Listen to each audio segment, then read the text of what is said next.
झील मिल चदरिया लिहले सखी सब ठारी जी।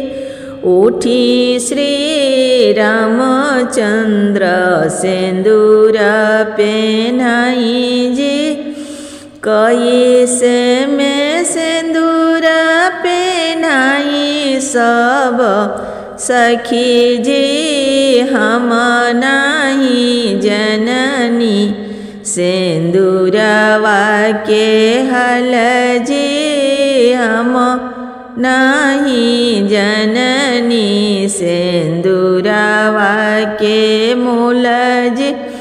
जब रउरा सिंदूर पहनाए श्री राम जी। तब होई है सिया सुंदर दुल्हीन राउर जी। तब होई है सिया सुंदर दुल्हीन राउर जी।